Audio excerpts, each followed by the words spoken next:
নমস্কার এভরিওয়ান, সবাইকে ওয়েলকাম করছি নতুন একটি রেসিপি দেখার জন্য। আশা করি যে যেখান থেকে ভিডিওটি দেখছেন সবাই সুস্থ আছেন এবং ভালো আছেন।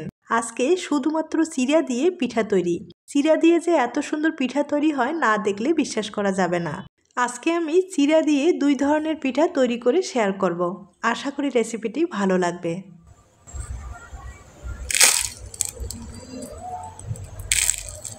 চিড়ার এই পিঠাগুলো খেতে এতটাই টেস্টি হয়, একবার খেলে স্বাদ কখনো ভোলা যাবে না। এবার চলুন মূল রেসিপিতে যাওয়া যাক। পিঠাগুলো তৈরি করার জন্য এখানে চিড়া নিয়েছি প্রায় 150 গ্রামের মতো। চিড়াগুলোকে আগে থেকেই আমি একটু ভালোভাবে পরিষ্কার করে নিয়েছি।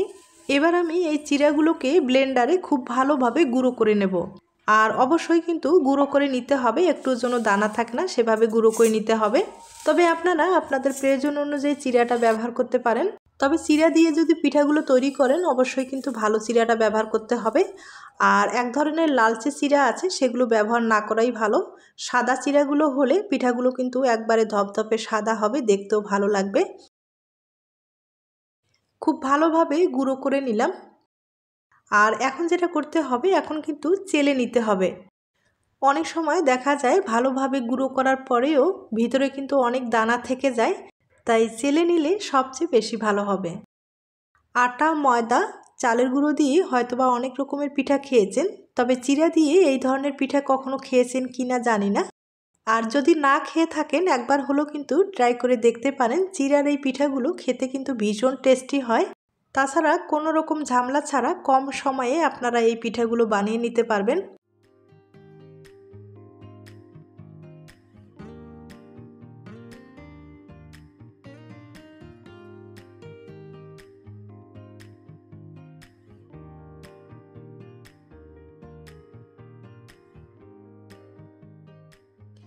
খুব ভালোভাবে চেলে নিলাম।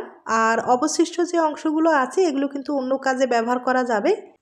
এবার আমি ফ্রাই প্যানে পরিমাণ মতো জল দিয়ে দিলাম। আর হালকা একটু লবণ দিয়ে দিতে হবে। জলটা কিন্তু ভালোভাবে বলক নিয়ে আসতে হবে। জলটা যখন ভালোভাবে বলক আসবে এ পর্যায়ে চিড়ার গুঁড়োগুলো দিয়ে দিতে হবে।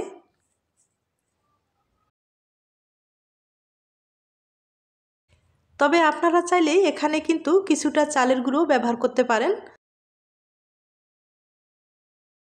এবার 5-7 মিনিটের মতো লো আছে ভালোভাবে একটু সিদ্ধ করে নিতে হবে। এরপরে খুব ভালোভাবে নেড়েচেড়ে নেওয়ার পরে একটা ডো তৈরি করে নিতে হবে। চিড়া দিয়ে যখন ডো তৈরি করবেন অবশ্যই কিন্তু জলের পরিমাণটা একটু বুঝেই ব্যবহার করতে হবে, কারণ চিড়ার গুঁড়ো দিয়ে যখন ডোটা তৈরি করবেন জলটা কিন্তু অনেকখানি টেনে নেয় আর ডোটা কিন্তু শক্ত হয়ে যায়, তাই জলের পরিমাণটা বুঝেই ব্যবহার করতে হবে। এবার খুব ভালোভাবে মথে নিতে হবে আর একটু সময় নিয়ে ভালোভাবে মথে নিতে হবে।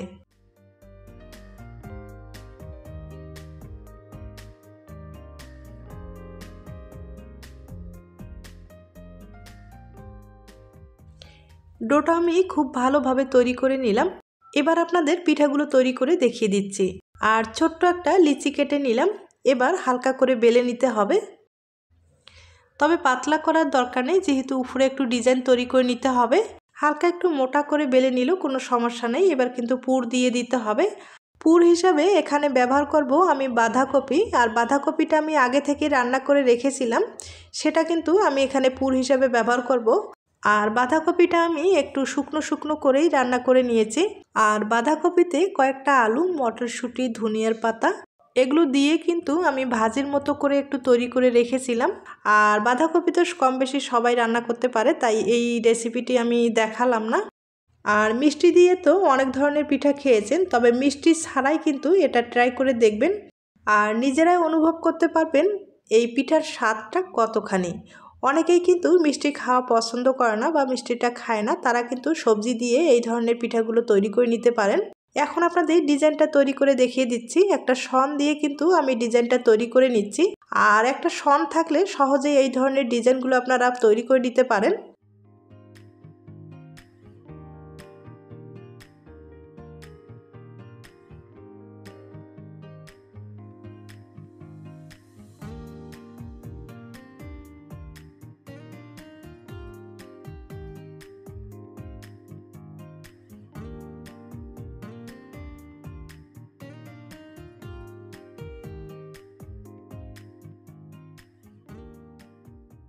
একটা পিঠা আমি তৈরি করে নিলাম আর দেখতেই পাচ্ছেন পিঠাটা কত সুন্দর হয়েছে।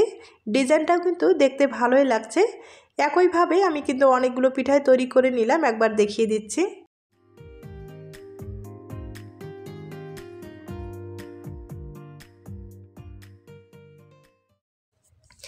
দেখতে পাচ্ছেন আমি কিন্তু অনেকগুলো পিঠাই তৈরি করে নিলাম। এবার আমি কয়েকটা পিঠা ভাপে রান্না করে দেখিয়ে দিচ্ছি, আর কয়েকটা পিঠা আমি তেলে ভেজে দেখিয়ে দেব। কারণ অনেকেই কিন্তু তেলটা পছন্দ করে না, হেলদি খেতে পছন্দ করে, তাদের জন্য কিন্তু এই পিঠাটা আমি ভাপ দিয়ে দেব তেল ছাড়া। আর পিঠার ভিতরে সবজির পুর খেতে কিন্তু দুর্দান্ত লাগবে। আপনারা একবার হলো ট্রাই করে দেখতে পারেন।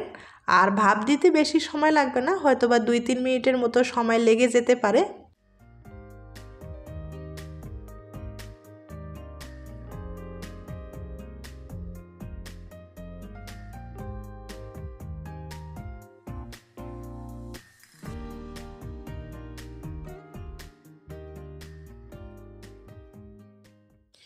পিঠাগুলো কিন্তু ভাপ দেওয়া হয়ে গেছে, একবার কিন্তু দেখিয়ে দিচ্ছি। আর দেখতেই পাচ্ছেন অনেকটা নরম হয়েছে, ধরলেই কিন্তু ভেঙে যাচ্ছে, এরকম নরম হয়েছে। এবার আমি তুলে নিব। এখন মাত্র 2টা পিঠা আমি আপনাদের তেলে ভেজে দেখিয়ে দিচ্ছি। আপনারা চাইলে চালের গুঁড়ো দিয়েও এই পিঠাটা তৈরি করে নিতে পারেন, আর চালের গুঁড়োর পিঠাটা খেতে ভালোই লাগবে। এখন আমি উল্টে পাল্টে একবারে কিন্তু মুচমুচে করে ভেজে নিব।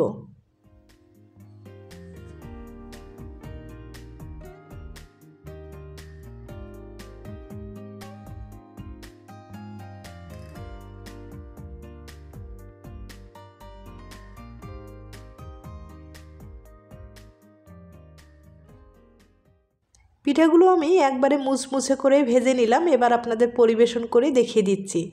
আর দেখতে পাচ্ছেন পিঠাগুলো কত সুন্দর হয়েছে। আপনারা কিন্তু কম সময়ে এই পিঠাগুলো বানিয়ে নিতে পারেন। মিষ্টি দিয়ে তো অনেক ধরনের পিঠা খেয়েছেন, তবে সবজির এই পিঠাটা একবার হলো খেয়ে দেখবেন। এবার আপনাদের পিঠাগুলো ভেঙে আমি দেখিয়ে দিচ্ছি। তার আগে ছোট্ট একটা রিকোয়েস্ট থাকবে, যদি এই পিঠা রেসিপিটি আপনাদের কাছে ভালো লেগে থাকে বা আপনার কোনো উপকারে আসতে পারে, তাহলে একটা লাইক দিতে পারেন। আর দেখতেই পাচ্ছেন পিঠাটা কিন্তু কতখানি নরম হয়েছে, একবারে কিন্তু তুলোর মতো হালকা হয়েছে, আর ভিতরে কিন্তু সবজির পুর, খেতে দুর্দান্ত লাগবে। এখন যেটা ভেজে নিলাম সেটাও কিন্তু একটা দেখিয়ে দিচ্ছি।